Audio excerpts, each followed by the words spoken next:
Introduce one of my classmates from the class of 2006 who has been a unbelievably strong advocate for Medicare and Social Security, Donna Edwards. Thank you very much. Thank you. And thank you both to my colleagues, but most especially thank you to the advocates who are here because of our leader, John Larson, and our colleagues. We're the American long-term solver of Social Security.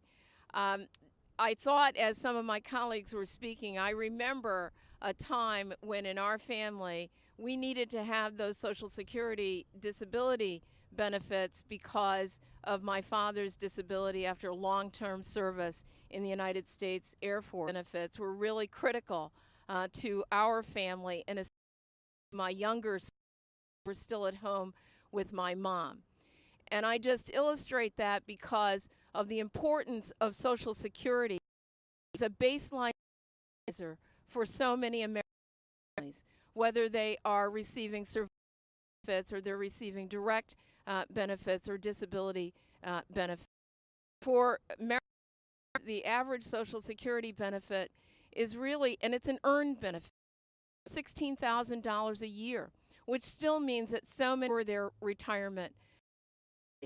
And thank you so much for your here, because not only does this bill recognize that we have to preserve and protect and ensure the long-term solvency of Social Security, but it also recognizes that for those middle-income earners that it's important to go at the to make sure that we provide the resources in Social Security that are important for its solvency.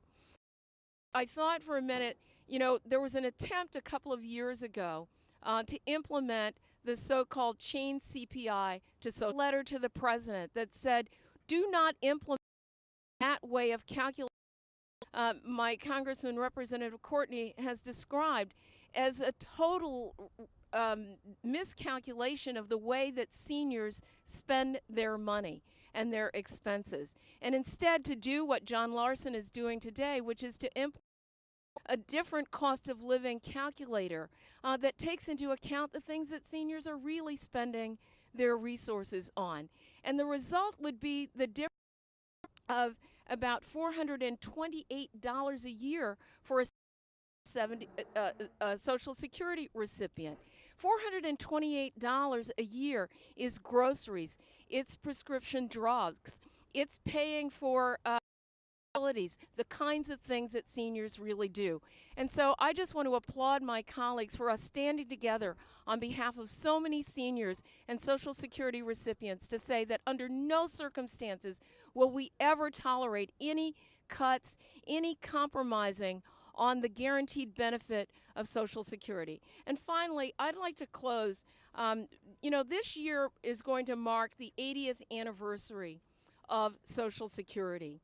And when President Roosevelt signed the Social Security into law, and for those of you who haven't visit that FDR Memorial, because he talks about the value of valuing our seniors and valuing all of our people. And what he said was that the law would, quote, give some measure of protection to the average citizen and to, and I say her, family against the loss of a job and against poverty.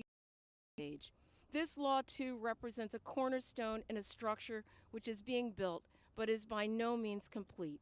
It is a law that will take care of human needs and at the same time for the United States an economic structure of vastly greater soundness. Those words were true years ago, and they are true today. Thank you very much.